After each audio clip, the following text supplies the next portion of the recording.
Namanya tak hidup udara segar. Itulah. Alam sekarang dah semakin rosak disebabkan teknologi. Betul tu. Macam-macam jadi disebabkan teknologi. Tak apalah. Jom pergi sana. Weh, Akilah. Cantik yang daun ni. Akilah. Akilah.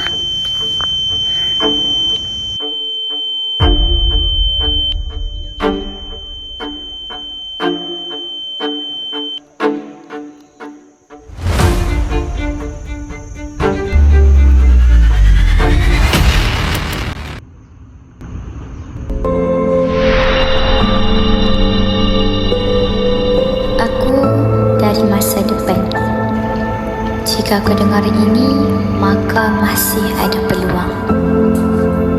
Dunia kami hampir musnah.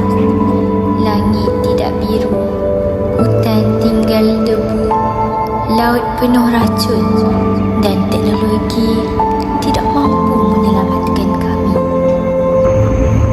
Semua ini bermula dengan kelalaian kamu, manusia hari ini.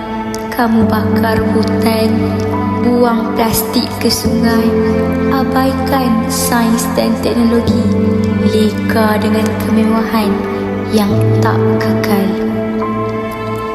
Aku kirim mesej ini bukan untuk menyesal, tetapi untuk beri peluang. Masih belum terlambat untuk ubah arah. Sayangi alam, gunakan teknologi untuk kebaikan, kerana masa depan bergantung pada apa yang kamu buat hari ini.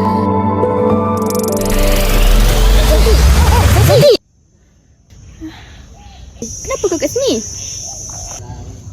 Akilah, masa depan akan lestari bila alam dan teknologi bersatu. Kita kena selaraskan teknologi, selamatkan bumi.